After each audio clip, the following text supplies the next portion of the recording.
Alors on va venir à la fin de nos 15 jours sur la vie de Paul. Après sa mort, qu'est-ce qui se passe? Est-ce que la tendance paulinienne a de l'importance? Alors, dans quelles circonstances il était mort? Bon, il a été décapité comme un citoyen, comme tout citoyen romain. Mais les pastorales, ces lettres à Tite et à Timothée, nous montrent un éclatement de son groupe, ce qui fait qu'il a peut-être été exécuté comme des philosophes jugés pernicieux, des maîtres à penser jugés pernicieux. Donc il y a un éclatement de son groupe, dont tiennent bien compte les épîtres pastorales. Mais en même temps, donc ces groupes subsistent localement, surtout en Asie mineure et peut-être donc à Philippe. Et c'est là et à Corinthe. Et c'est là qu'on s'est mis à copier, à recopier, à diffuser ses écrits. Donc ces écrits se diffusent progressivement. Ils arrivent en Afrique, par exemple, en 180.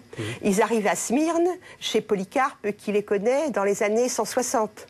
Mais en même temps donc, que ces écrits se diffusent et maintiennent une tradition paulinienne, il y a des résistances, surtout activées par les chrétiens d'origine juive, qui, après 70, et la chute du temple et la répression romaine, considèrent vraiment Paul comme un traître.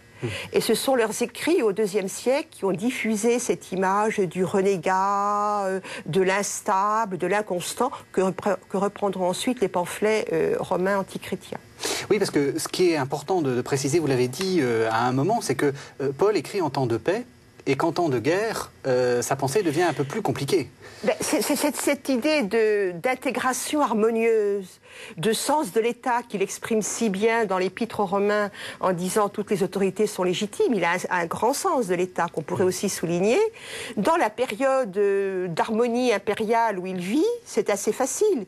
Il sait que les persécutions sont possibles. Il y a eu le pogrom alexandrin de 38, mais il vit quand même dans un moment d'équilibre de l'Empire romain. En 70, c'est la fin donc de ces 6 ans de guerre très dure de Judée, c'est la destruction du temple, c'est une tentative, non pas d'éradication, mais de grandissement du judaïsme. Et là, la réaction des chrétiens d'origine juive, qui sont encore des groupes importants, est violente et vise Paul directement. Alors quand est-ce qu'il revient à la mode, si on peut dire? Quand est-ce qu'il... Moi, je dirais dans les années 180. Ouais. Il y a déjà cette réaction très belle dans la deuxième épître de Pierre, que l'on date, les historiens, des années 130, et qui dit qu'il faut quand même rendre justice à notre frère Paul. On l'a beaucoup calomnié, on ne l'a pas compris, mais il fait partie de la tradition de l'Église. Et ensuite, l'intégration des lettres de Paul dans la constitution du canon, à la fin du IIe siècle, ne pose pas de problème. Et en 180, il y a 2 faits qui me paraissent marquants. Le fait qu'il est traduit en latin pour supporter la première mission en Afrique, c'est quand même important. Donc il fait partie du bagage comme les obligatoire. Évangiles, hein, il fait partie du bagage obligatoire. Et d'autre part, c'est toujours en même temps, en 180, qu'à Rome se fonde le pèlerinage au trophée des apôtres, souvenir de leur martyrs, celui de Pierre et celui de Paul. Alors, donc, oui, là, il y a un peu, on dit Pierre et Paul, apôtres de Rome. Pierre est quand même, on a plus de témoignages sur Pierre que sur Paul. Oui, en particulier, on parle depuis 1 an, et on a raison, des fouilles menées sous Saint-Paul hors les murs, à l'occasion de cette année Saint-Paul.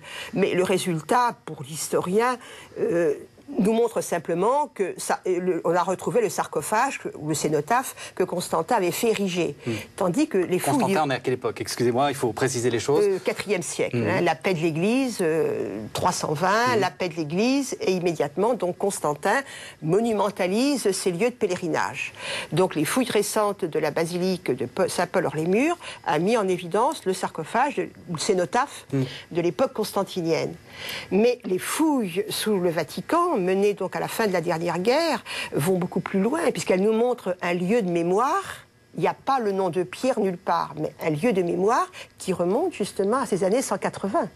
Donc on suit de façon plus continue la mémoire de Pierre à Rome que celle de Paul. Merci beaucoup, Marie-Françoise Basselès. Alors je rappelle et je recommande la lecture de ce livre. Donc c'est une biographie de Paul où on retrouvera un peu tout ce que vous avez dit avec beaucoup plus de choses. Donc ça s'appelle Constructeur du monde chrétien. Voilà, j'y insiste. Saint Paul oui, alors pourquoi?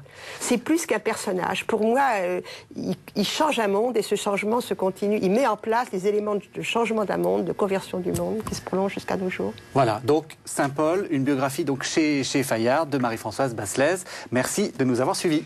Merci.